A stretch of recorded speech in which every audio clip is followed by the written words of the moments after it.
Hey guys, this is Cam315 back at it with another video for you guys, and I'm back with another My Hero Academia manga chapter review. Um, and this week we are going to be covering the final chapter of 2021, and that is chapter 338. Yes, My Hero Academia is going to be going on break for the next couple of weeks, I believe, and I counted up the date. The next manga chapter 339 should be coming out or around coming out around the time of January 3rd, which is around 2 days after New Year's. So I figure we'd be getting it doesn't matter. I figured we'd be getting a break anyways, because why would you just upload a freaking manga chapter on near Christmas time and New Year's? They're gonna wait, so we're gonna have to be patient and wait for the next manga chapter to release next year. Fine by me. I think Horikoshi needs a break. I think this 2 week break will be much needed. He gets to celebrate, freaking Christmas with his family, New Year's, and as well as rest up and at least come up with something for the next part of this My Hero Academia story. Yeah. I thought this chapter was all right, to be honest. It was fine for what it is. It's just kind of the aftermath. This chapter is kind of the aftermath, and seeming like with the title of the chapter, it's like a part chapter, like a part two thing.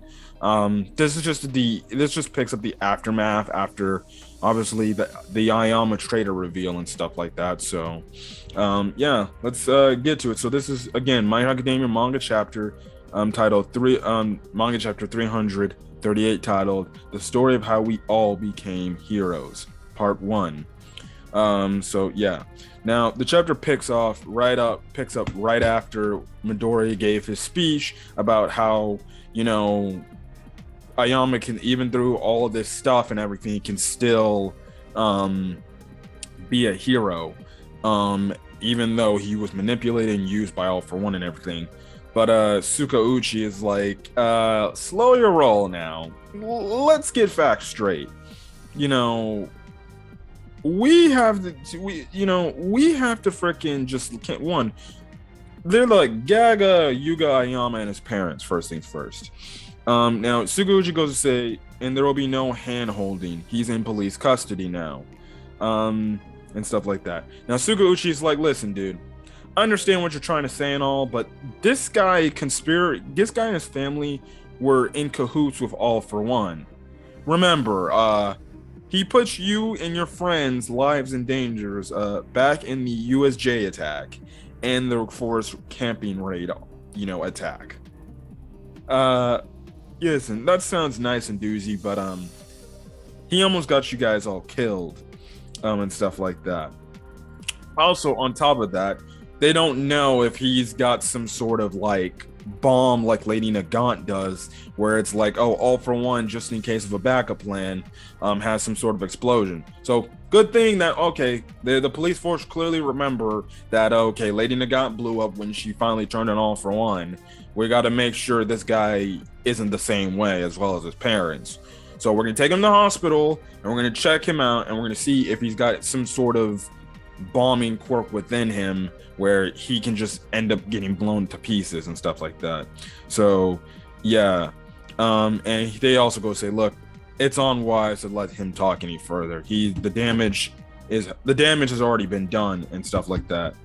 Now they go on. Now Sukauchi goes on to say, Mrs. and Mr. Ayama, why don't you inform All For One about our raid in Camino? And essentially the parents say, well, we never could tell him because we can only get in contact with him if he came in contact with us. So so essentially the thing is, All For One would just be the one, like if it was a text message thing, you're just waiting for somebody like, essentially it's like a job application away. You do your job application and you just wait for the company to message you back and see your like status update on your job application. You have to wait for them until you respond to them. Well, technically that's not how the thing goes, but in a way like that. So his parents had to wait for All For One to message them and say, do this, tell me about this, yada yada yada. And that's the only way they can get in contact with him. It's not like they had like a cell phone and they were just giving messages and stuff like that and everything. No, All For One's just telling them directly, do this, and also tell me any information you got, and stuff like that. So yeah. So that's the reason why and everything. Now Deku goes on to say, Detective Sukauchi, we can't find all for one in this current state, right? And that's when obviously Kaminari remembers, like, well, when Bakugo was telling him 2 chapters ago, well, all for one's like somewhere, we just don't know. We have to wait for him and everything. And Kaminari speaks, but he's like, if nothing else, maybe we can, steer the way the villains join the fight. And essentially, that's using Ayama in this case and everything. And Mineta and Momo obviously agree, and stuff like that. And they're thinking like we could use Ayama to deceive all for one and stuff like that. And that's what Ayama's kind of thinking to himself. And obviously, President Mike's like, whoa, whoa, whoa, calm down there. Listen, you know what Ayama did, it's a crime technically because he put us innocent people in danger and stuff like that. And even President Mike's like, dude, you guys are like the biggest victims in this whole thing. Like, this guy friggin' led all for one's forces to you guys when you guys were even first starting out. Like, can you guys even trust this guy? And Ida's like, that's all in the past. Okay. I know there's some sort of huge talking point in the community where there's some people that are not okay with Ida and some other and the other members of Class 1A sticking up for Ayama, while you have some people like, it's fine. It's well within their character growth to understand because they got in this far with each other. Why would they not trust each other? Listen, I'm kind of indifferent. I can understand the sides on both sides, but I'm kind of then again leading to the side of the aspect of, okay, I understand you guys are still kids and everything, and Ayama, you can consider him a friend. But I'm still the advocate of like, this guy literally led you guys into dangerous situations where he informed the enemy, and there were several times where either you guys got badly hurt or worse, got killed. Deku almost lost the function in his arms back in the can, just to defeat Muscular the first time, and then 2, freaking Bakugo got taken away, almost damn near turned into a villain, even though we knew it was going to happen. But at the time, you're like, oh, this could be the moment where Bakugo gets turned into a villain and everything. So yeah, hold on a quick second, guys. Okay, yeah, sorry for that, guys. But as I was saying, yeah, it's like, I don't know. If it was me personally, I would have probably been like, look, you can do what you want, but again, I would still like this guy to be my friend. It's just gonna take a while before I can trust this guy again. If Horikoshi maybe the characters take that approach and everything, I would be fine with it a lot more than them being kind of openly trusted. But I understand why they're openly trusted. Like, they see them as a friend, and they also see the circumstance. Like, he was just being used by all for one, so we can't really blame him. But at the same time, you can still blame him because it's like, well, it's like, well, in other words, what I'm saying, it's kind of a double-edged sword. You can understand why they're trusting him, but at the same time, you can understand the police and other teachers' perspectives. Like, no, I don't see why you guys are pretty trusting of him. He almost got you guys killed and everything. So, yeah. Now, Ida goes on to continue the statement by saying the responsibility also lies with us for us being able to perceive what lay in his heart, which is precisely why when we witness our classmate weeping in despair, we are urged to reach out to him as friends, to allow him to take our hand, because that is the only way we can once again make him our equal, our peer and everything. Now Bakugo goes on to make the mention that he's like, man, if he gets out, I want to blow him up so damn badly, but it is what it is and stuff like that. So yeah, now Kirishima goes on to say, Ayama, you thought you were helpless against all for one, yeah? That's why you obeyed, but things have changed. You tried to get your folks to put an end to this bad deal, didn't you? When we went to grab Midori off the streets, did a single one of us give him crap for being quirkless at one point? Did we hold it against the dude for keeping that secret, for holding back those tears? Ayama, we can still be strong. We can still stand strong together. Now, again, that statement by Kirishima makes absolutely no fucking sense in my eyes, because it's like, dog, yes, him and Deku were both quirkless. But there's a difference between what he did and what Deku did. What he did is he literally put your lives in jeopardy. Deku, well, you just went after him because you wanted to help your friend. Again, I'm not saying that, listen, what they're not trying to do is not a good right thing to do, is just lend out a helping hand to Ayama and say, like, listen, we're still gonna be here, we got your back and everything. But it still doesn't make sense from the standpoint, it's like, but his influence of him telling stuff about All for One almost got you guys killed. So what the hell are you talking about, Kirishima? Again, Horikoshi kind of wrote himself in some sort of corner to where it's like, maybe the Class 1A characters are a little bit too trusting. I can understand if, like, sure, you know, it's fine, but listen, dude, you literally tried to get us, you almost got us in situations where we were almost all killed. Like, you're gonna have to do something to earn our trust back, at least. That's why I hated the fact later in the chapter, like, let's go back all the classroom together and stuff like that. I'm like, if that was me in a real life sense, I don't care how old I am. It's like, if you break that code of trust, it's like you have to do a lot to earn that trust back and everything. Now, Sukauchi goes on to say, listen, I don't want to break up everything you guys are saying and everything. But in terms of the Yama family cooperating with our search, they've already told us that All for One won't believe any lies. I understand how you all must feel, but let's keep a cool head about this. And stuff like that. Now, we see Aizawa freaking get involved in this conversation, and he goes on to say, Midori, did you have a concrete plan in mind? And Deku's like, not at this moment, yes. And obviously, Aizawa's like, of course you didn't. He goes on to tell Sukauchi, I didn't see through the ruse either, so I'm responsible too. That said, I feel the same way as the kids do. He goes on to say, Ayama, I have no intention of expelling you. Which is actually a pretty shocking statement, to say the least. You would think, in this case, a kid like that, even if he was used against his own will, would probably be expelled from the school and probably be taken to jail, maybe potentially for the rest of his life. Because we also got to factor that too. The question is, yes, Ayama can get out of this, but him and his family might have to serve some damn jail time. If not, they might be locked up for life in the aftermath of this when things get back to normal, because it's like, well, you were freaking cooperating and working alongside All for One of the most dangerous villains in the entire My Hero Academia world. I'm sorry, but you have to serve some time. I definitely can see it to where Ayama's going to have to serve some time after this blows over, if he still manages to stay alive in the series. I can still see him sacrifice. I still see him, like, I can still see it to where maybe they pay off this whole trust thing with the fact that Ayama sacrifices his life for his classmates. Or Deku or somebody.